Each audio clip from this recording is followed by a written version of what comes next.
Buenos días amigos, hoy es jueves 19 de abril de este año 2018. Lo primero que debemos decir es un reconocimiento a la hidalguía, la capacidad de sobreponerse que tiene el pueblo puertorriqueño.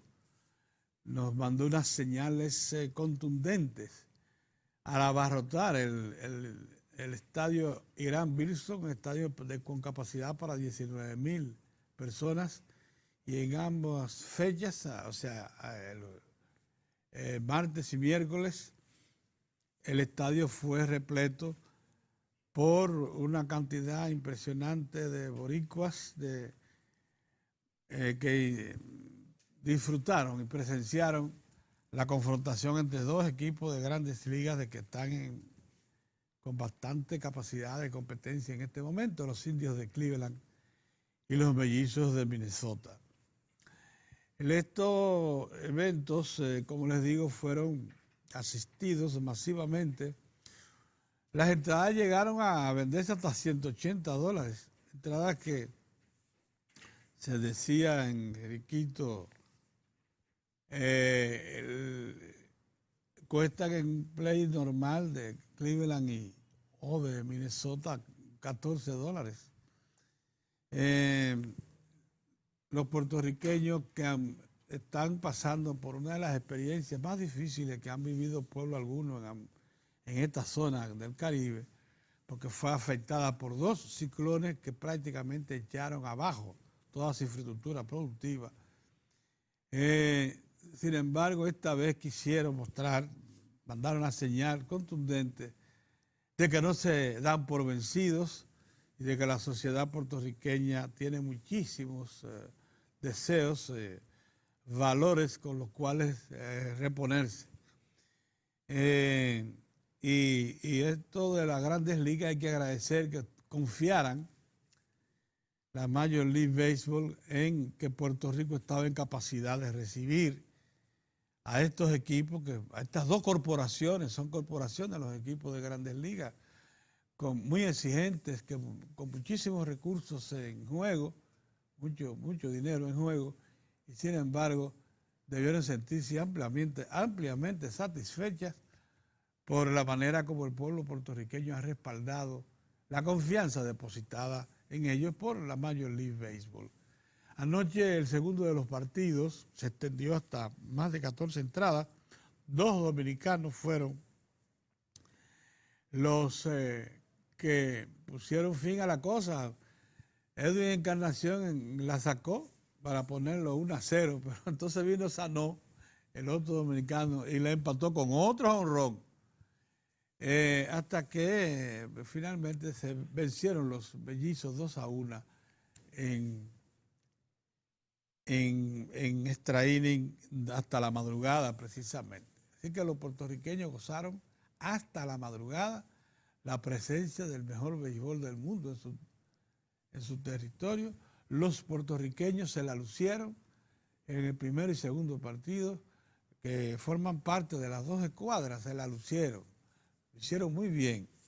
Y bueno, como les digo, deben sentirse profundamente satisfechos y con la moral bien alta los puertorriqueños, porque demostraron que aún en las peores de las pruebas que se les puede someter a un pueblo, que es echarle abajo toda su infraestructura productiva, ellos son capaces de reaccionar. Bueno, el que se incendió anoche fue LeBron James.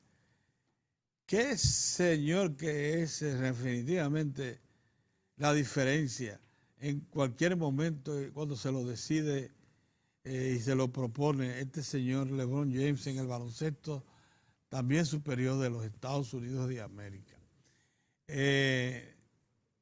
Los Cavaliers se impusieron a los Indiana Pacers ayer y empataron la serie de playoffs 1-1. Pero de los 100 tantos que anotó Cleveland, 46 correspondieron a LeBron James con 12 rebotes y muchísimas asistencias. Él se echó encima el partido y se propuso hacer la diferencia desde el inicio mismo hasta el final. Esa fue la demostración que dio el señor LeBron James, uno de los más grandes baloncelistas que han pasado en la historia. A nosotros siempre nos ha impresionado cada una de las estrellas que han pasado por el baloncesto de los Estados Unidos, pero este LeBron James definitivamente es una tromba.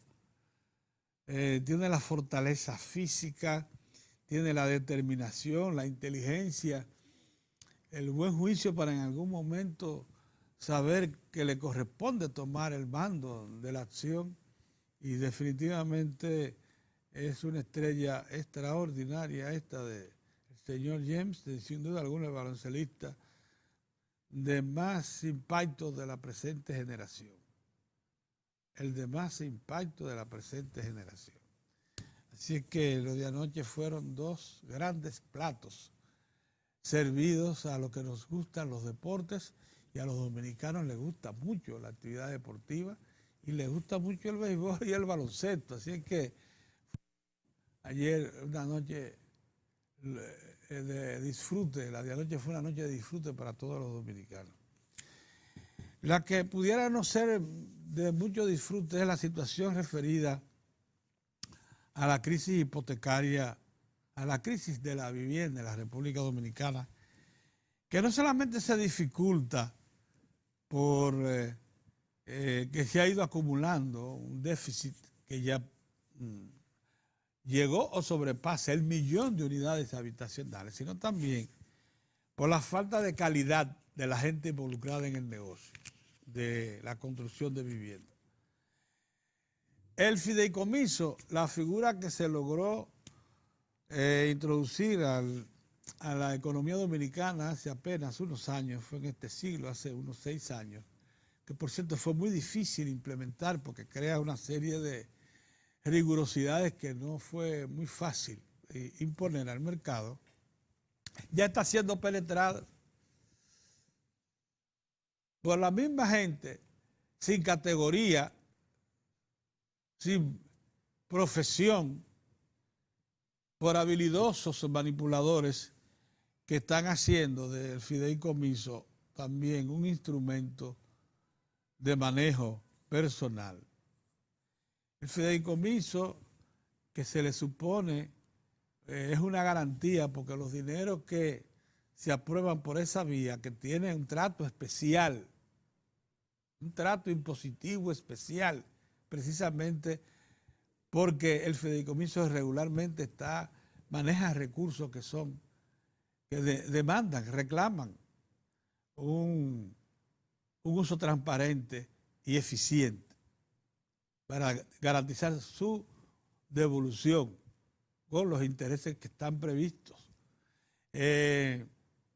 Por eso las instituciones financieras están obligadas por la ley a ser supervisoras directas del uso de los recursos del fideicomiso. Pero ¿qué va? Ya le están penetrando. Por eso sería conveniente en este momento llamar la atención a las autoridades monetarias y financieras para que el sistema del fideicomiso sea vigilado muy estrictamente, para que no penetren allí una serie de buscavidas que hay en el mercado inmobiliario, que no tienen ninguna categoría moral ni ética, pero además que son vergonzosos y vergonzantes violadores de la ley, que dan en el medio. La cantidad de desarrolladores que hay en el sector inmobiliario sin ninguna calidad humana, moral o profesional para estar en el mercado es impresionante. La cantidad de obras que yo no sé cómo consiguen financiamiento de algunas instituciones, muchas de ellas cuando la consiguen lo hacen de lavadores, porque es verdad que se lava dinero en el negocio hipotecario, de estructuras que están para eso, para lavar dinero proveniente del narcotráfico y de otras actividades ilícitas. Pero eso sabemos que es una enfermedad y que está presente en todas las sociedades abiertas de estos tiempos, porque el narcotráfico mueve cantidades enormes de dinero, pero no en el fideicomiso. Nosotros estamos preparando un expediente, lo vamos a hacer, para en su momento darles a conocer a ustedes detalles acerca de cómo operan un grupo de vagabundos que están involucrados con el negocio hipotecario de la República Dominicana. Ese déficit de 1 millón de viviendas no se va a recoger si se deja que activen en el negocio inmobiliario personas de baja jaez, de baja estofa, gente que no tiene ningún límite moral ni ético. Pero además, si se relaja el sistema de fideicomiso que se ha creado, si se deja penetrar a inmorales, a manipuladores conocidos, a ese sistema, que es una de las esperanzas, sin duda alguna, para afrontar el tema del déficit de vivienda, porque es que de ese déficit el Estado puede hacer muy poco. Y por más esfuerzo que haga, que realice, nunca podrá impactar de manera importante el déficit. Es el sector privado, con su capacidad de negocios, el que puede aprovecharse de una serie de incentivos, de facilidades como el fideicomiso, que por cierto dispone de un 20% de los fondos de inversiones para prestarlo. El fideicomiso pues sí es para resolver problemas de vivienda. Por eso es que se le condiciona tanto a todo el sistema financiero organizado, o sea, bancos múltiples, asociaciones de ahorro y préstamo, en que cuando utilicen esos fondos tengan que ser supervisores directos. Pero ya sé de asociaciones de ahorro y préstamo que están dejando pasar a vagabundos en el negocio. En algún momento este tema lo vamos a seguir tratando.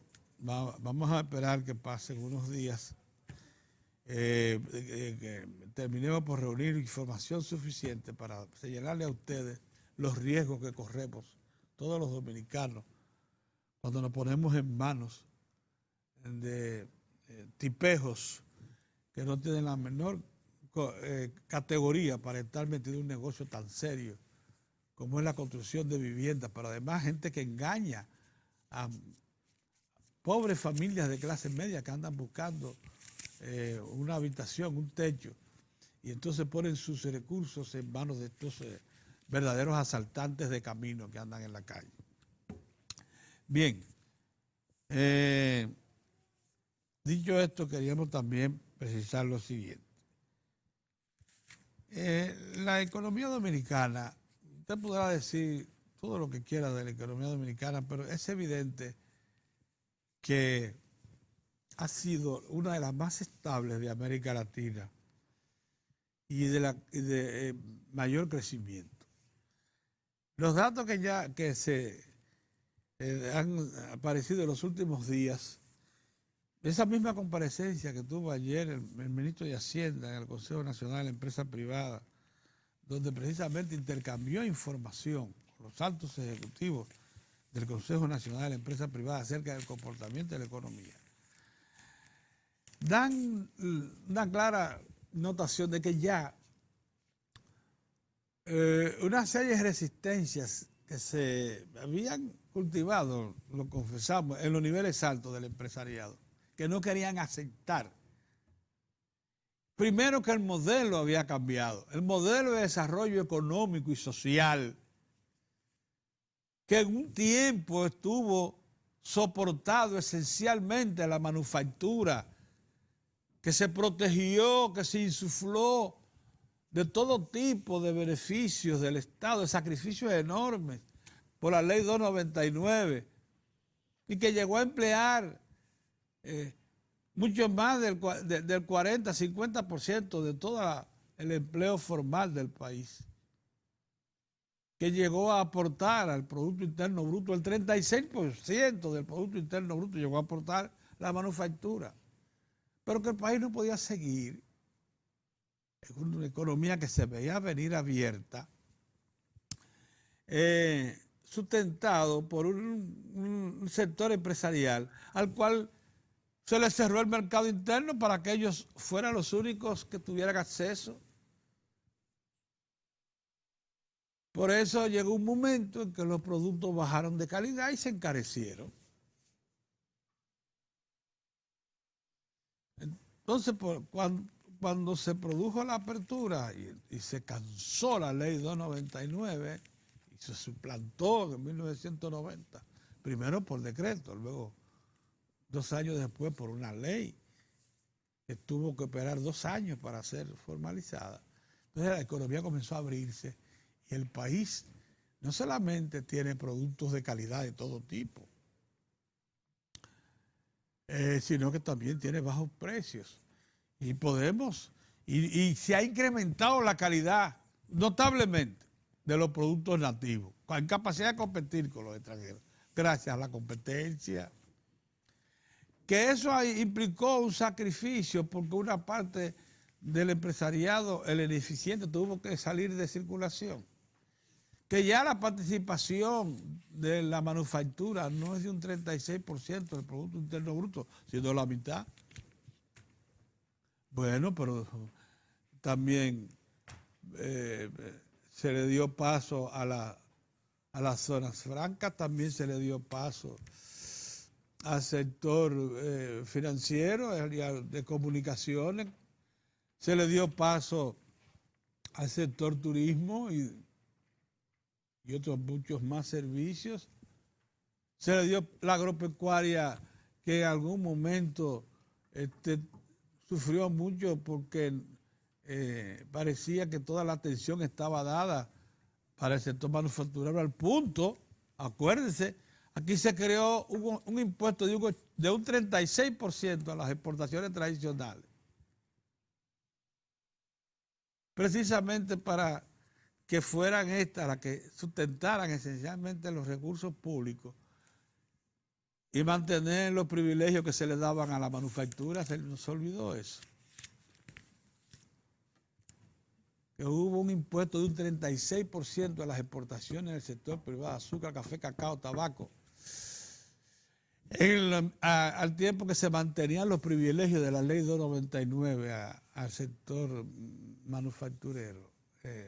Y se hacía que se compensara lo que se le daba al sector manufacturero con los impuestos a la agropecuaria. Bueno, pues, la agropecuaria tenía derecho a recibir del Estado las atenciones que está recibiendo. Hubo que incorporar la minería como un sector nuevo. No podíamos dejar esos recursos mineros enterrados en la tierra sin sacarle ningún valor. Hoy estoy viendo un reportaje en el Listín Diario en el que los residentes de la zona donde se ha ubicado el yacimiento de oro y plata en San Juan de la Maguana son los que están pidiendo que se apruebe el proyecto de explotación de Gold Quest, porque dice que se le va a construir una carretera, se le va a construir otras unidades de servicio, que están proyectados que esa mina produzca unos 11.000 millones de pesos y que solo en reclamos de servicio, construcción, infraestructura, se van a ir miles de millones de pesos. Entonces, que Romero y los alrededores no tienen otra perspectiva de involucrarse con el desarrollo que no sea incorporándose a la minería. Pero bueno, eso es tema aparte. Lo que quiero decir es que fue muy productivo ese encuentro entre el Ministerio de Hacienda y el Consejo Nacional de la Empresa Privada, porque allí se está hablando ya otro lenguaje. El lenguaje del reconocimiento de que el país ha sido asertivo con el desarrollo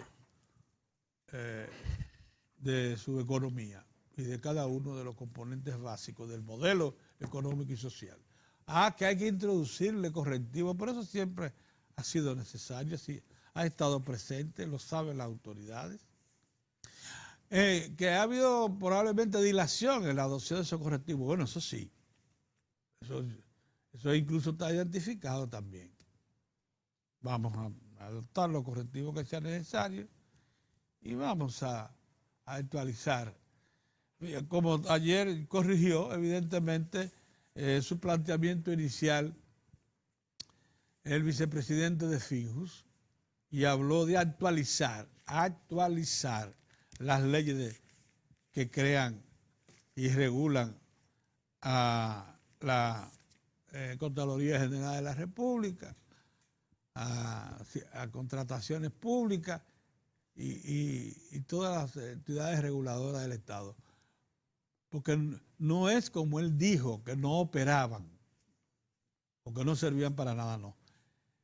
Es que el caso de Onza puso de manifiesto fallas que deben corregirse. Y es verdad.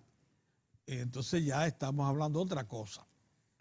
Porque el país tiene que acostumbrarse a ser comedido, a separar lo que es bueno y malo en cualquier evaluación, hacer una precisión, porque si no nos vamos a ir todos a un cuarto a llorar y a lamentar nuestra inutilidad y nuestra falta de visión para enfrentar el presente y futuro. Y eso no es lo que se expresa la sociedad dominicana de hoy, ni siquiera lo que captan los organismos internacionales, que dicen que la República Dominicana crece y lo hace con bastante estabilidad. Y tiene un sistema político también fiable. Eso lo reconocen toda la comunidad política latinoamericana. La nuestra es una democracia que elige a su presidente en la fecha que dice la Constitución, desde el 1966 hasta la fecha. Con altas y bajas, y hemos hecho esa elección siempre. Y han estado varias fuerzas políticas al frente del Estado. Algunas de ellas, tiempo más allá de un periodo. ¿Por qué? Porque el pueblo, cuando se someten a la consulta pública, lo favorece, lo señala. No es por otra causa. Si no, preguntan a lo que cuentan los votos. Entonces, esa es la situación. Me alegro que se produjera ese entendimiento, bastante clarificación, parece ser. Quizás los que estuvieron en ese encuentro pudieran dar mayores detalles, pero lo que se refleja en los medios de comunicación es que la visita del ministro de Hacienda a los directivos del Consejo Nacional de Empresas Privadas fue fructífera porque le acercó muchos juicios, identificaron posiciones comunes, interesantísimo. El país tiene que seguir por esa ruta. Buenos días, don Mozart. Buenos días, Pedro. ¿Tú fuiste de lo que no pudiste ver el final del juego de anoche, Indios de Cleveland en Minnesota? Porque eso se extendió por 14 entradas. Yo no vi pelota ayer, no. Comencé a ver el de Boston. También tarde. Lo dejé, pero a las 10 y pico comenzó. Boston le está dando una zurra. Terminó haciéndolo, tiraron otra blanqueada los bostonianos. Los bostonianos, no está fácil el equipo. Uy. Sí. Y la sacó con la base llena de Devers. Sí. Es así. Buenos días, señores. Bueno, y Cuba, Pedro, inicia una nueva etapa. Qué interesante. En su vida institucional, política y económica, con la ausencia, por lo menos a nivel de palestra, ¿verdad? Y de posición de los Castro, porque ya sale como presidente Raúl, hermano de Fidel, y entonces se elige a su sucesor, que es un joven, relativamente joven, ¿verdad? Presidente. 54, ¿no? Presidente en Cuba, ¿cómo que se llama él, el joven? 54. Mira que después vamos a dominar mucho ese nombre. Después, no me pidan nombre porque no estoy. Sí. Pero no te preocupes que después lo vamos a dominar. Lo vamos a dominar Imagínate mucho. contando con Pedro. Si tuviera Tineo, ¿cuánta falta hace Tineo? Porque Tineo sí es verdad que registra nombre, compadre, y Claro. tiene una memoria Historiador. que Dios se la bendiga. Sí. Bueno, pero lo importante es que Cuba entre en una nueva etapa. No se hagan muchas expectativas de cambios así muy profundos en lo que ha sido el devenir de Cuba, porque la estructura política de Estado se va a mantener, se va a mantener. Y el señor Raúl Castro estará ahí en una especie de detrás del telón, Sí. manejando y garantizando que este presidente, que es una persona de su entera y absoluta confianza, un muchacho que subió prácticamente bajo la orientación política de Raúl. Pero no esperemos, no nos hagamos muchas expectativas. Miguel Díaz Canel. Canel. Él es vicepresidente actualmente. Él es el vicepresidente, sí. Entonces, El joven de 54 de años. 54 años. Es importante un proceso de transición interesantísimo el que se está dando en ese Ay, pueblo. no, 57, ponle 3 en más. ese pueblo hermano, Pedro, que es Cuba. Un pueblo que ha dado muestra de ser un pueblo fuerte, sólido, muy comprometido con su proceso digno, su proceso de libertad, un modelo revolucionario como el implantado por Fidel Castro, con sus luces y sombras como todo. No me venga a mí que el proceso, que el comunismo y el socialismo fracasó y que eso, sus luces y sombras, porque si a eso vamos, el capitalismo no ha dejado tampoco, no es el virtuoso, porque los niveles de acumulación de riqueza del capital son cada día bárbaros. Ahí estaba viendo yo una nota que me daba precisamente Julio Ortega Tous ayer, una publicación latinoamericana, que habla de los niveles de concentración de riqueza en América Latina, algo realmente espantoso, de cómo el gran capital se lo queda prácticamente con todo. Y encima de eso no paga impuestos. Ese es un dato sumamente importante en ese sentido. Digo esto porque he visto mucha gente hablando tonterías. De que el modelo fracasó, que eso fue... No. Ahí... Lo que me provocó anoche el rechazo fue una funcionaria del Departamento de Estado que dijo que eso no cumple sus expectativas. ¿Y quién le ha dicho a usted que tiene que cumplir la expectativa de Estados Unidos? De Estados Unidos. ¿Y por qué? ¿Pero y por tiene qué? Que cumplir las expectativas de ustedes. ¿Quién le ha dicho a usted eso? Son las expectativas, ¿Con qué autoridad? son las expectativas del pueblo cubano, pero, que necesita de cambios. Claro, sustanciales, es verdad. ¿Quién le ha dicho a usted que usted tiene que ser? De cambio, pero no es para responder a las expectativas de Estados Unidos ni de nadie. Momentito, Ni de nadie. Las expectativas del pueblo cubano. Del pueblo cubano. Un gran pueblo. Un pueblo muy digno. Sí. Un pueblo solidario. Fajador, batallador. Que se ha sobrepuesto a situaciones realmente de... Pedro, la presión que ha recibido ese pueblo durante más de 50 años, eso no tiene madre, con un bloqueo criminal por parte de los Estados Unidos y sus aliados en contra de Cuba. Y aún así ahí está ese pueblo, mostrando cifras en los niveles de educación, en los niveles básicos, que no se donde abrió ha fracasado la democracia. Con la velocidad de vida en su momento en educación y en salud, en educación y en salud, donde ha fracasado la democracia de otro pueblo, el socialismo ha mostrado con creces calidades, educación, salud, ambiente y...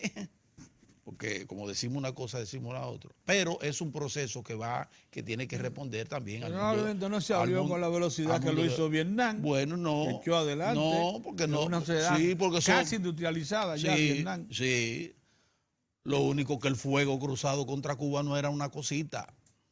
Sí, pero... Por el atrevimiento, por haberse atrevido a hacer lo que hizo en el 59 y a enfrentar el monstruo en sus entrañas, como decíamos nosotros cuando estábamos en la Y izquierda. también porque los gallegos no son tan abiertos como los asiáticos. Así, un gran abrazo para el pueblo cubano y para sus autoridades. Y esperemos que el proceso de transición sea para bien del pueblo cubano. Sí, claro que sí, hombre. Del pueblo cubano, para que mejore su calidad de vida, Así mismo. para que emprenda un proceso sostenido de desarrollo, de recuperación, Así mismo. siempre guardando la dignidad que lo ha Son caracterizado. nuestros profundos deseos. Eso es así. Mira, Pedro, te veía ahí comentando muy bien ese encuentro que a mí me parece realmente feliz No. entre país el lo ministro necesitaba, el ministro de Hacienda y el CONEP. El país lo necesita, ahí se acumularon muchas dudas. Sí, porque ayer hubo dos declaraciones, tú no sé si referiste una, la otra la referiste, que fue la del Ángel no, Finjus. Fijos. Finjus. Yo también la referí. A mí se me no, yo lo cruzan los cables con mencioné. Ángel Sí, Finjus. sí, Sí, pero Finjus. Pero decía, porque ayer vi unas declaraciones que dio la distinguida, hermosísima dama, Circe Almanzar, que es la directora ejecutiva Así es. de la Asociación de Industria de la República Dominicana, entre otras muchas cosas. Ella planteaba lo que tiene que plantear porque ella representa un sector. Ella pide más para la industria, ella pide más para la manufactura y no deja de reconocer esfuerzos que se han hecho en esta administración, dice ella, en procura de dar, de servirle a la industria, y destaca el proceso que se viene dando de fomento a las exportaciones, que no se puede fomentar las exportaciones si antes no se fomenta una industria sólida y una producción con calidad. Porque exportar ¿qué? Presentar ¿qué? Bueno, necesitamos mejorar la calidad de nuestra oferta exportadora para entonces nosotros poder colocarnos en esos mercados y robustecer la manufactura, que es lo que ella aspira, dice la manufactura, perfectamente bien. Hizo otro cuestionamiento propio, ¿verdad?, que apuntan al modelo de la economía. A mí me parece muy bien. Todo aquel que crea que necesitamos reforma, que necesitamos reconducir, que lo haga, pero que lo haga planteando alternativas. Cambiemos el modelo porque fracasó. ¿Sí? ¿Qué es lo que usted plantea? Entonces usted lo plantea y usted lo sustenta y lo lleva a los órganos que se entiende son los que están llamados a darle respuesta a ese tipo de iniciativa. Pero Pedro hacía un recuento de todo lo que ha acontecido con el sector de la manufactura y la industria en el país, y la incompetencia, digo yo, que ha mostrado ese mismo sector para aprovechar las facilidades múltiples que le ha dado el Estado Dominicano como facilitador. Porque si ha sido facilitador el Estado Dominicano históricamente con un sector de la economía, ha sido precisamente con la manufactura, creándole legislaciones, quitándole obstáculos, dándole incentivos. Pero ¿en qué ha terminado? No ha habido un paso en concreto de la industria nacional para responder no solo a los requerimientos de mercado y de ellos mismos, de su propio capital, sino a requerimientos que han hecho organismos internacionales. Yo recuerdo, siempre lo recuerdo, al PNUD, en sus afanes desde Balaguer, hablando de la necesidad de reconversión de la industria dominicana y de la necesidad de cambio de mentalidad en el industrial dominicano. Y lo que hubo aquí no fue cambio de mentalidad, aquí lo que hubo fue cambio de industria a almacenes de importación. Pero sobre la base de seguir recibiendo del Estado múltiples facilidades y sacrificio de otros sectores de la economía, precisamente para ayudar a ese sector a ser competitivo.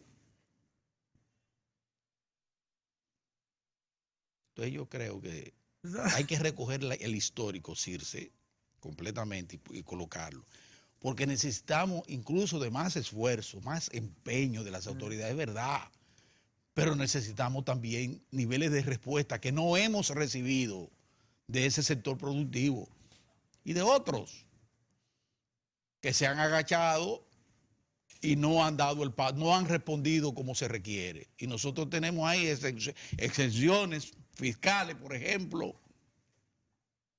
Oye, multimillonaria, Pedro. Todavía aquí se le En apuesta a la competitividad que no termina de llegar. Todavía se sectúa en algunos casos. A muchas de esas empresas grandes con combustible. Combustible, de todo, le hemos dado de todo, Pedro. Le hemos dado, porque no, para que la gente sepa, no son los gobiernos, no. Cada vez que el gobierno deja de recibir, el Estado deja de recibir unos recursos para permitirle a un sector que eche hacia adelante y ese sector no echa, esos es recursos que nos quitan a nosotros, los contribuyentes, lo que pagamos. Es carga que va encima de nosotros a favor de una competitividad que no llega en la proporción en que debe llegar, porque tampoco me voy a negar que aquí ha habido avances importantes, Pedro. Esa agroindustria ha ido avanzando. Sí, en el propio sector industrial también, ejemplo de adaptación. Yo no puedo negar eso. Porque yo no puedo negar eso. Se encuentra. Imposible, sería injusto. Sí. Pero quiero que las cosas se planteen con la debida moderación. La misma zona franca que con la debida moderación. El acceso privilegiado de los textiles. Sin embargo, se han reorientado a otros sectores. Pero como te digo, me gusta ese acercamiento y esa valoración del sector privado con el CONET a la cabeza de la necesidad de esa alianza que ha abierto precisamente el presidente Danilo Medina y ha ido propiciando la alianza público-privada en todas las áreas y da resultados. Y tener siempre abierta la mesa del diálogo y escuchar. Hay muchos funcionarios aquí que no escuchan nada, porque esos son antejores y fuertes. Ah, sí. ¿Entiendes? Petulantes. Petulantes se creen autosuficientes. Y ellos no necesitan de nada. Ni asesoría de nada. Y tú ves cómo terminan después. Pero bueno, el asunto es, lo importante es esa reunión con Hacienda para discutir el desempeño de la economía. Y entonces intercambiar ahí con un ministro vital, importante, como es el ministro de Hacienda, un intercambio. Esas son cosas importantes. Fue realmente productivo. Muy productivo. Eso es muy importante. Eso es lo que ha salido a relucir. Exactamente. Por otra parte, a mí me alegra muchísimo que Finjus hablara un poquito más claro. Todavía le falta un poquito más, pero habló un poquito más claro. Se acercó. Porque ya se aproximó a la racionalidad. A la racionalidad. Porque dice Finjus que el caso Onza, porque yo quiero insistir, eso es un caso, eso no es un fenómeno que está afectando y que toda la estructura, no. Administrativa del Estado, no, cuidado con eso, porque eso no es verdad. Eso no es verdad. En Onza, de acuerdo a lo que se ha establecido ahí en ese estudio, y como dice y reconoce el consultor jurídico del Poder Ejecutivo, se montó, por lo que dice ahí, un esquema de corrupción. Lo dice Flavio Darío Espinal con mucha responsabilidad a nombre del gobierno. Sí, claro. Dice, bueno, luce que ahí se montó un esquema de corrupción de acuerdo a lo que ha establecido la Cámara de Cuentas. Que yo quiero insistir que la Cámara de Cuentas llegó ahí, ¿ustedes saben de mano de quién? Del propio Estado, sí. Del propio Administración de Gobierno, que a través de la Procuraduría digo, vayan y chequen ahí a ver qué hay en eso. Sí. Vayan y chequen. Y ordenó abrir la compuerta con el nuevo director de Onza. Así. Denle todas las facilidades para que busquen así. A ver qué encuentran ahí. Encontraron muchísimas cosas. Entonces, para los que quieren manipular, no, la voluntad del gobierno se expresó ahí a favor de la transparencia. Entonces, ¿qué hizo? Bueno, eso está ahí, dice Finjus, que eso demuestra la necesidad de revisar la ley de compras y sí, contrataciones. bueno, pues, Bueno, claro. ahora estamos hablando en otro lenguaje. Otro lenguaje, sí, claro. No sí. decirme, como había dicho en la víspera, el amigo Sergio Tulio, que la ley, que con la 11 Era se buena para demostró nada. que no servía para nada. Sí, Eso no, así no, por eso le llamamos la atención un momentito, así no. Que hay que revisar, bueno, vamos a revisar. Ahora yo quiero que Sergio Tulio vaya un poquito incluso más allá en ese cambio hacia para aproximarse a la racionalidad que nosotros le solicitábamos. Y es que plantee, porque se quedó, es una declaración de prensa, sería bueno que haga un ejercicio y con tranquilidad plantee cuáles puntos cree, porque esa es otra cosa, Pedro, hay que ver qué es lo que quieren cambiar de la ley. ¿Cuáles puntos de la ley cree que hay que cambiar o mejorar? Pero sí, la misma directora, por ejemplo, de contrataciones públicas ha dicho que en el ejercicio de la ley, porque es una legislación nueva, Pedro, como toda se la han ley, puesto en evidencia fallas que ya como toda tienen la ley, incluso identificadas. por eso, pero eso es ella. Pero yo digo, él que primero descalificó También, la ley y sí, ahora dice que hay que mejorar, entonces que haga un ejercicio a claro, favor sí. de la transparencia Muy bien, y el muy bien. apoyo que todos deseamos que se reciba para seguir fortaleciendo los controles, Muy bien, muy bien. para enfrentar la corrupción. Bueno, que el Finjus le diga al país cuáles son los puntos donde ve las debilidades de esa ley y qué proponen. ¿Qué proponen? Pero para que seamos transparentes. O sea, nosotros lo que proponemos es esto. Queremos que estos puntos hay que cambiarlo aquí, aquí, aquí, acá. Para entonces uno saber, ¿verdad?, a qué se atiene. No solo las autoridades, porque la transparencia somos todos. Todos apelamos a eso. Nosotros queremos ver también, porque nosotros metemos las narices como la debemos meter en todos los procesos, chequear y opinamos. Pues, todos los dominicanos queremos saber si Finjus dice que esa ley tiene dificultades, que hay que cambiarla. Bueno, dígame usted en qué punto hay que cambiarla. Para entonces nosotros ver y entonces las autoridades que digan también por dónde anda el asunto para mejorar. Porque se supone que todos vamos hacia un mismo objetivo, que es enfrentar ese terrible flagelo de la corrupción en el país. Así. Y apostar a la transparencia. Pero para eso, lo primero que tenemos que ser es transparente. Que por eso mi pleito a cada rato con participación ciudadana. Transparencia, pero ellos no son transparentes. Ellos se niegan a decir dónde salen los chelitos y cómo entran, cómo salen, los cuartos y los programas que tienen y cuántos reciben de Europa y cuántos reciben del Departamento de Estado y cuántos reciben del gobierno. Ellos no, ellos se niegan a eso. Pero nosotros tienen que ser transparentes. No, todos tenemos que ser transparentes. Todos. Como las monjitas aquellas, dijeron todo. Orión. Buenos días, don Orión. ¿Cómo te va? Muy bien, muy bien. ¿Cómo te sientes? Saludos, gracias amigos por estar con nosotros. Me alegra mucho que estemos vivos y viables.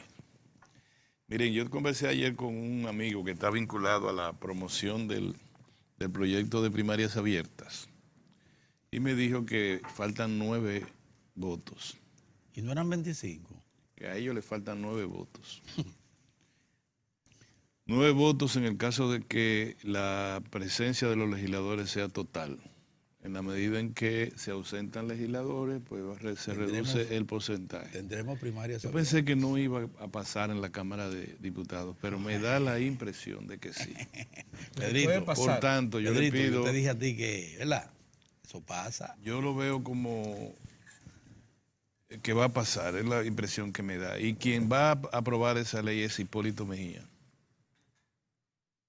No, y el PLD. Tiene 22 diputados. No, quien la va a... bueno, vamos a... Quien la va a facilitar. Quien va a facilitar su porque aprobación. Porque mayoritariamente el PLD está a favor de la primaria. No mayoritariamente, pero en forma abrumadora. Yo no digo que no, yo digo quien va a facilitar la aprobación de esa ley, quien va a facilitar la aprobación de esa ley. Porque si falta un voto... ¿Pero cuál acuerdo? A última hora, bueno, eso que sean los partidos los que decidan. Pero ¿cómo así? Su destino. Y no ahora sí. por una ley. Pero ahora ustedes no me dejan hablar, mira, qué vaina. Pero ¿y cómo impuesto? Son los legisladores. Cálmense. ¿Tú consideras pero oye, que impuesto por una ley? Que se imponga por ley y que porcentaje pero es que eso no imponer por ley. Pero es que los legisladores están para eso, Pedro. Eso no es ninguna imposición. Pero ustedes tuvieron 1 hora y 40 y tantas. ¿Por qué no se mataron ahorita? Porque él no metió esa cuña. Pero metió una cuñita o dos. Salir del frente. Yo le estoy hablando ya, analizando sin opinión. Yo digo, un amigo pero muy involucrado en eso, y muy amigo mío, muy involucrado, me dice, ya nada más faltan 9 votos. No me lo dijo para decirme, yo te estoy convenciendo de que se va a dar o no se va a dar, sino me está señalando una realidad objetiva. Los progresos de la acción. Y me dijo, eso prácticamente, yo dije, eso está aprobada prácticamente. Y yo le creo porque él está trabajando en eso.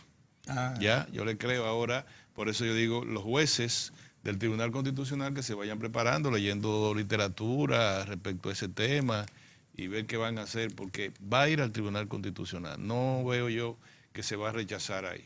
Y también es verdad lo que dice Mozart de que se le puede decir la corriente, porque yo sí soy muy académico en eso. Yo no digo ni tendencia ni corriente, ni depende. Porque bueno, si hay lo que apoyan, si el presidente, exacto, es mejor decirlo así, porque lo que apoyan dentro del si ustedes me dejan hablar los dos, me voy a parar y vuelvo un desorden aquí, pero bueno. Voy a tirar los papeles hacia arriba, como hacen los... Ustedes saben por qué yo digo que, ¿cómo decimos que está dividido el PLD? Porque no hay una división de carácter ideológico, no, uno de otro no se dice qué es lo que tiene. Exacto. Cuando el PLD se dividió aquella vez en 1979, lo que nos fuimos del PLD acusamos a los que se quedaron de ser una tendencia de derecha.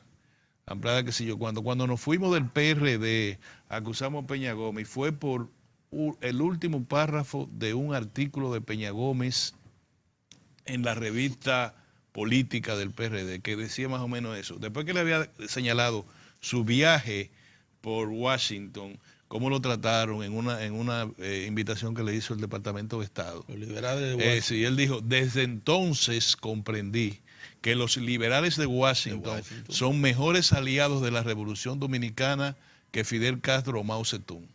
Ahí mismo se dijo, no, ya, no tenemos más nada que hablar. Más nada que hablar. A partir de ahí la Comisión Permanente y el Juan Bosch dijo, no hay más nada que hablar. Y se fueron. Y acuérdate que el debate era, Peña Gómez decía, mi amigo Fulbright, el senador Fulbright, para venir con Washington, los liberales de Washington, el senador Kennedy, no sé cuánto. Y luego que se fue para Europa, para descanse Peña Gómez, gran dominicano. Él era el compañero Billy Brandt. Sí. Prohombre de la democracia del mundo de hoy.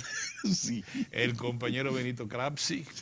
Benito Craxi. Benito Craxi. El compañero Felipe González. Y yo siempre hacía referencia a eso. Bueno, ahí se fue del PRD por una división de ideas. ¿Qué decía Juan Bosch? Estos son nuestros amigos.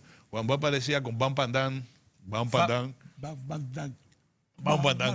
de Vietnam, que fue y ya había muerto Ho Chi Minh, y Ho Chi Minh, él quería ver a Ho Chi Minh. Zhou Enlai, que sale de brazo con Zhou Enlai. Fidel Castro, que lo recibió en la mansión número 1 de los invitados, reservada a jefe de Estado. Oiga, don Juan decía eso. Pues don Juan tenía también su vanidad. Peña Gómez decía, yo desde entonces me convertí en el primer latinoamericano que pernocta en el Palacio de los Elíseos. Este negrito como acá, eso. Entonces don Juan decía, en Cuba me recibieron en la primera sede que se le entregaba a los grandes estadistas y líderes del mundo. Entonces, bueno, eso era. Entonces salían 2 letreros que pegábamos, dos afiches. Estos son los amigos de la Revolución Dominicana. Y Peña Gómez decía, estos son nuestros amigos. Así había división. Ahora, yo pregunto, ¿en qué es que se diferencia la tendencia del presidente Danilo Medina y la de Leonel Fernández? ¿En qué? No hay diferencia. Mira, lo fundamental. No. Yo digo, pero vamos a ver en qué, cuál es el marco. La candidatura para el 20. Exacto. Entonces es un problema episódico, de que no se van a poner de acuerdo. Ok, está bien, ya yo lo entiendo. En ese aspecto yo digo, es verdad, el presidente Danilo Medina tiene la mayoría absoluta en el comité político, en el comité central y en el Congreso de la República. No, es independiente a la voluntad. Tú puedes pensar lo que tú quieras, pero si tú cuentas, es así. Es así. Ya, es así. Ahora, dado que el PLD está en el gobierno, los que estamos fuera viendo esta situación, aspiraríamos a que no se erosione de tal manera, Claro. no solamente que afecte al PLD, ahora yo le digo que afecte a la economía Sobre todo a la Y economía, a la conducción al del país. y a la gobernanza. Hay la dos palabras que se gobernanza. llaman economía y gobernanza. Y hemos dicho que esta es una economía endeble. Te voy a dar un dato. El Fondo Monetario Internacional ha llamado la atención sobre el incremento de la inflación en los Estados Unidos y dice que puede traer graves repercusiones en la economía mundial. Los Estados Unidos tosen y los 1.200 millones de chinos les da un poquito de resfriado. De China, así que es es. una economía, se le sitúa ya la segunda economía del mundo y que está creciendo a 6.8% promedio anual. Imagínate nosotros, los dos pulmones se nos van a ir, se explotan. Bueno, No es que bueno, pues hay que decirle al liderazgo político, tengan cuidado. Hay que decírselo, Pedro. Esa es la responsabilidad de Eso es nosotros. verdad, hay que Nosotros no tiene que tener podemos, cuidado. no menos que decirle, tengan cuidado, no jueguen con candela, no jueguen a las ruletas rusas. Y tú sabes cómo es que están jugando. No es solo dándole algo así, pan, no. Los 5 tiros de revólver, dice, ok, le saqué uno. Con 4. Ahora dale No, con no. 4 tú. ¡Pa! ¡Ay! No se cayó, le saco el otro. que viene. Y van sacándole. Óyeme, la posibilidad de que se desarrajen la cabeza es mucha. Es altísima, sí. Es alta. Entonces, no, y uno tiene que decirlo porque no es un juego de No es un juego. el juego que tú estás hablando, por cierto, al comienzo del programa de Cleveland y Minnesota en Puerto Rico. Había un apagón general en Puerto Rico y solo estaba encendido el estadio. El estadio.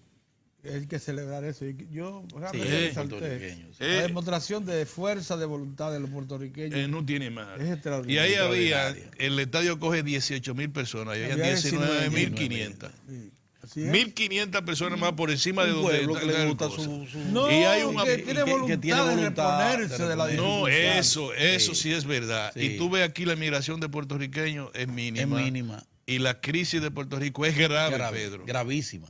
Es grave. Gravísima, eso es así. Con una pensión de $700, un puertorriqueño con un amigo aquí puede vivir.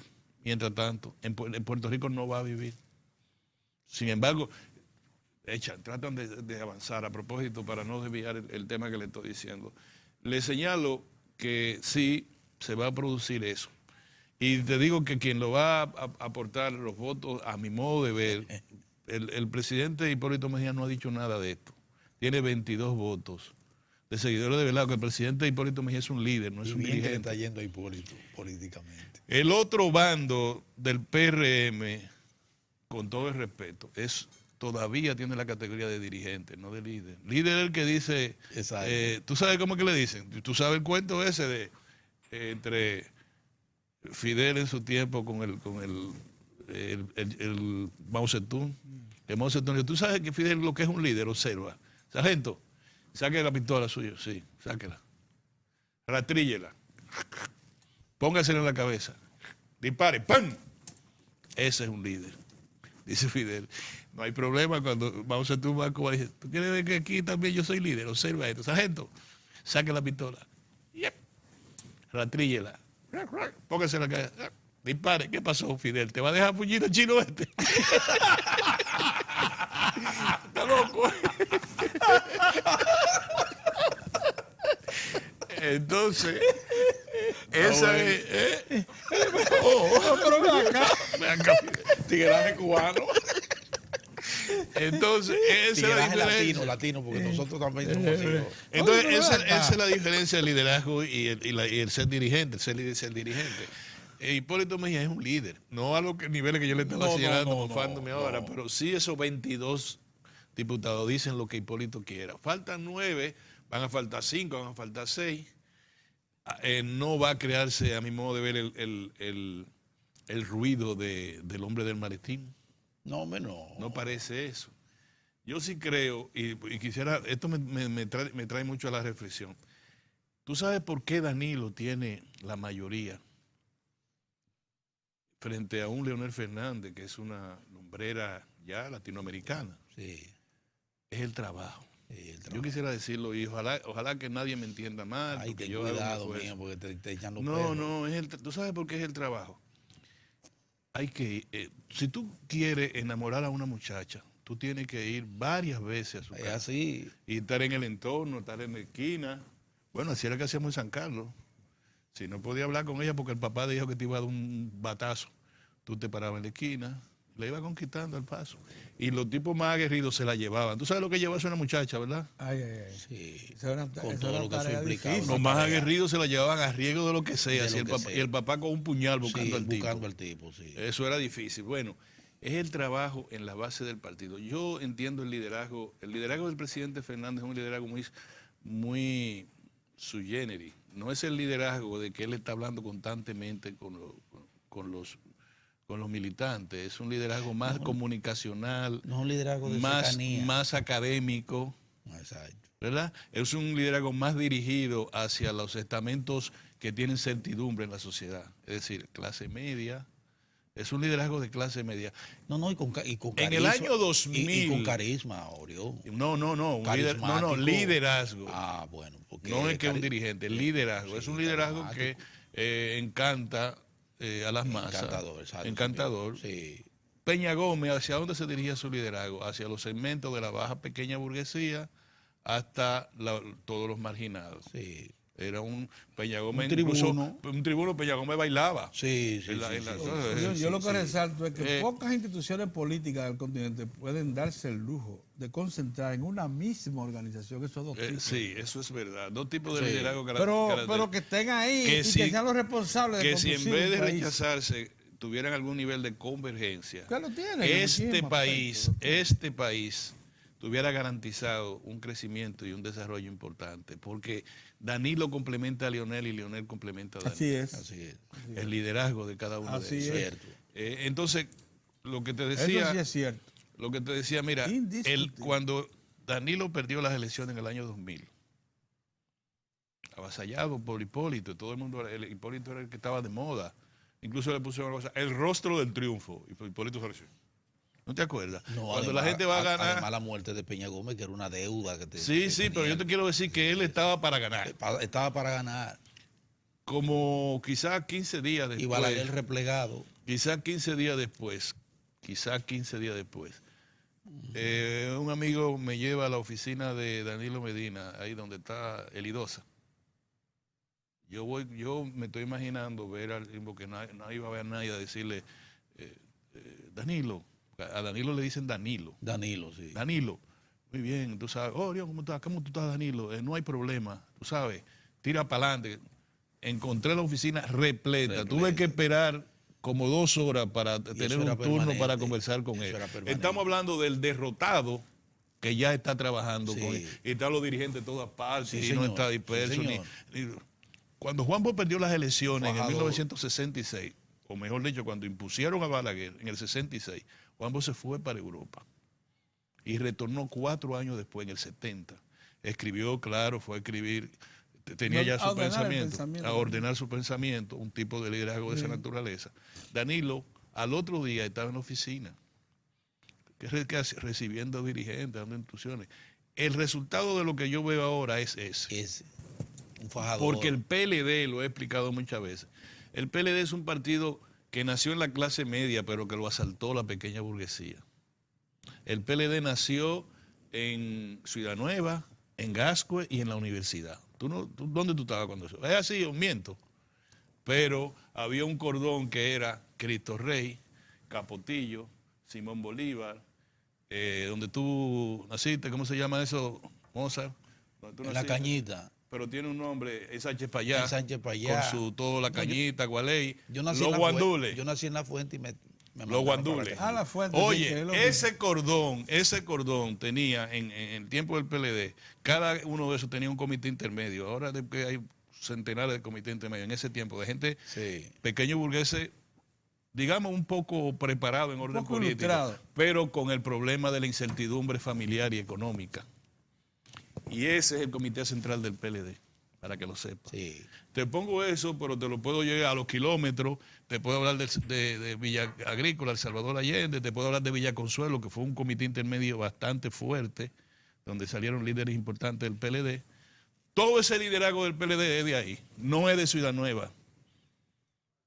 Y San Carlos, que tenía también un comité importante, donde, por cierto, ahí fue el laboratorio de toda la crisis del PLD. Es decir, Los PLDistas deberían pensar que están haciendo, no deberían estar en un circo romano esperando que los líderes hagan así. Y desafiándose.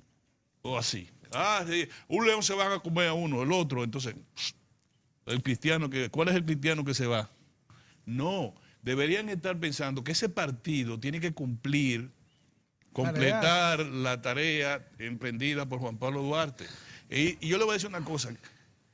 Al presidente Fernández no deberíamos nunca nosotros dejar de reconocerle que sus gobiernos hicieron avanzar el país hacia una relativa modernidad referida a su entorno. Es decir, viene de un atraso terrible y ahí se produjeron, por ejemplo, avances en la judicatura. Sí. El primer oleaje de reforma judicial. Sí.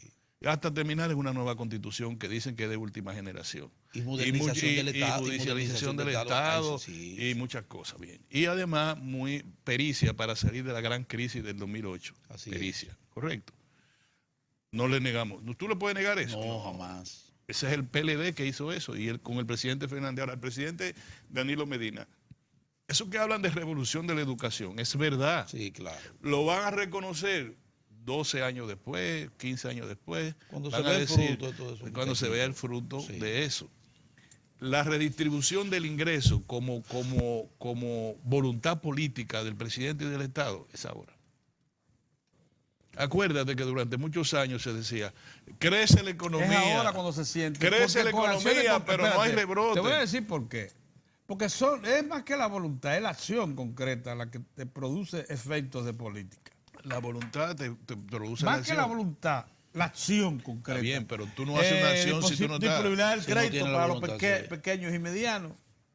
Pedro, toda esa acción conjunta es porque se tenía una voluntad. Hay voluntad política. Ahora, hay voluntad política. Pero completa el cuadro de no solamente lo jurídico. Mira lo que pasa. Cuando el PLD llega al poder en el 96, existía apertura de mercado, pero no la conciencia clara de que ese mercado que había que abrirlo, había también que incorporarlo a un mercado abierto, internacionalmente hablando. Y se comienzan los programas de integración a el Caribe, a Centroamérica, se consolida lo de Europa.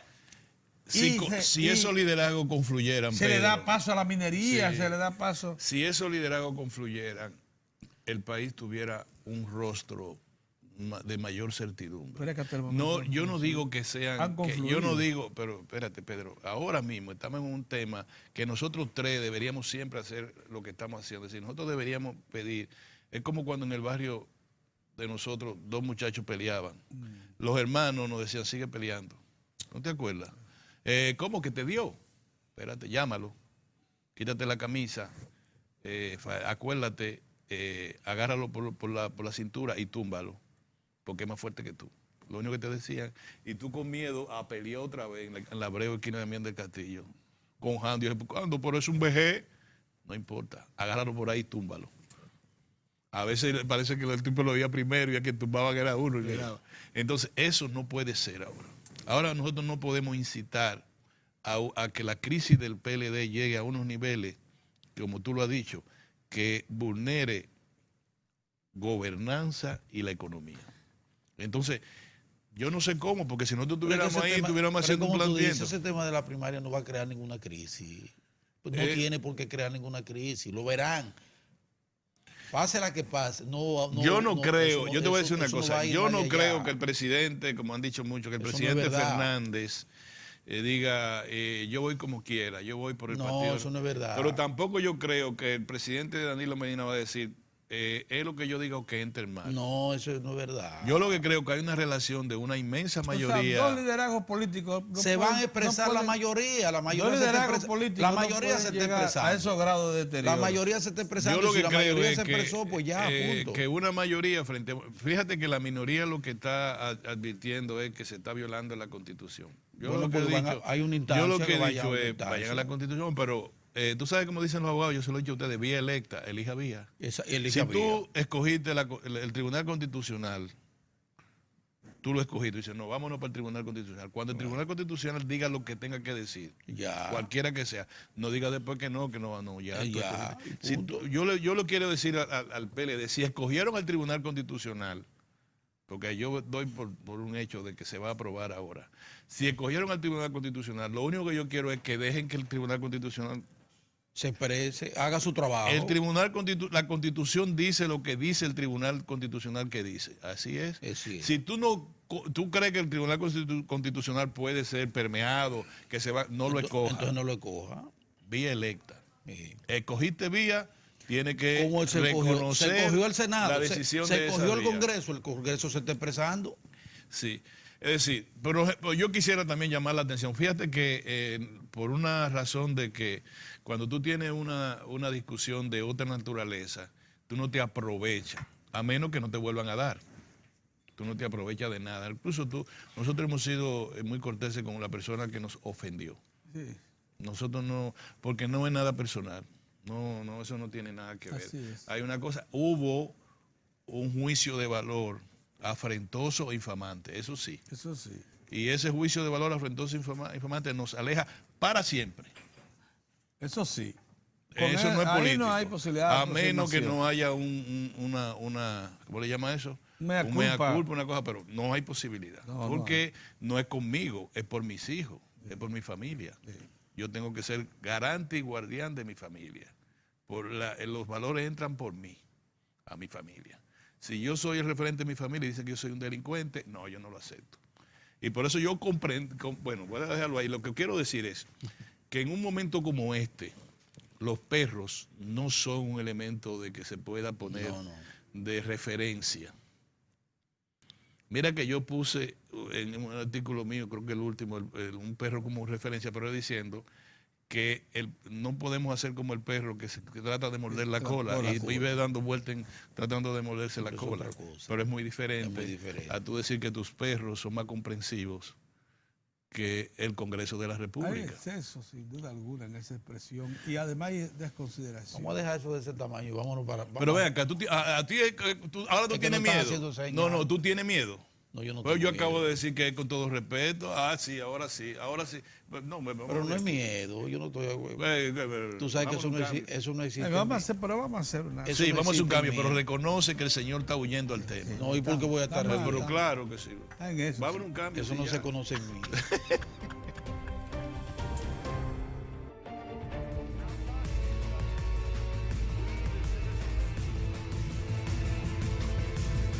Siempre agradecidos por su sintonía. Como ustedes saben, el objetivo de Diario de Cuatro es mantenerlos enterados de los diferentes acontecimientos que ocurren tanto nacional como internacional. Por eso, acaba de llegar el momento de compartir las noticias internacionales. El trabajo de Mike Pompeo con Kim Jong-un ha dado sus frutos. El encuentro del director de la CIA con el líder norcoreano ha propiciado una posible cumbre entre los mandatarios de Estados Unidos y Corea del Norte a finales de mayo o principios de junio. Para la histórica reunión entre Donald Trump y Kim Jong-un se barajan diferentes escenarios como China o Corea del Norte, entre otros, pero queda descartada en todo caso cualquier localidad estadounidense. Trump ha reconocido en Twitter el avance en las relaciones entre ambas diplomacias. Entre tanto, ejerce de anfitrión del primer ministro japonés Shinzo Abe. Ambos mantienen 2 días de conversaciones en Florida. Abe, que siempre se ha mostrado escéptico respecto al diálogo con Pyongyang, busca garantías para que Washington tenga en cuenta la seguridad de Japón cuando se reúna con Kim Jong-un. Pide disculpas y toma medidas. El presidente de la cadena de cafeterías Starbucks, Kevin Johnson, ha lamentado el polémico arresto sin motivo de 2 jóvenes negros la semana pasada en un local de la empresa en Filadelfia. La acción, que fue grabada, ha generado una gran controversia en Estados Unidos. La compañía ha decidido cerrar todos sus establecimientos en todo el país durante la tarde del próximo 29 de mayo para que sus trabajadores tengan acceso a una sesión educativa. Los dirigentes de Starbucks aspiran a que el personal reciban las correspondientes indicaciones para aprender a combatir las prácticas racistas. La decisión ha sido aplaudida en el mundo de los negocios. La educación debe ser clave en la formación de los empleados, declara Jeff Tomasulo, fundador y presidente de Véspula Capital. Starbucks busca minimizar el daño a la imagen de la empresa duramente criticada en los últimos días. Los ferroviarios franceses iniciaron su 7ª jornada de huelga en lo que va de mes, horas después de que el Parlamento aprobara la reforma de Emmanuel Macron. Según la empresa pública ferroviaria, 2 de cada 3 trenes de alta velocidad han sido anulados, así como 3 de cada 5 en trayectos regionales. La huelga también ha afectado a las conexiones internacionales y se han cancelado todos aquellos con destino a España, Italia y Suiza. El martes, la Asamblea Nacional dio un contundente apoyo a la reforma de la empresa con 454 votos a favor y 80 en contra. La reforma de Macron busca poner fin al monopolio de la compañía y acabar con las ventajosas condiciones laborales de los trabajadores en los nuevos contratos. Aunque el apoyo a la huelga ha bajado, los sindicatos han anunciado que seguirán con su programa previsto hasta finales de junio. Para Diario de 4 en las internacionales, Giovanni Ramírez. Ahora vamos a una pausa y luego retornamos con más de Diario de 4.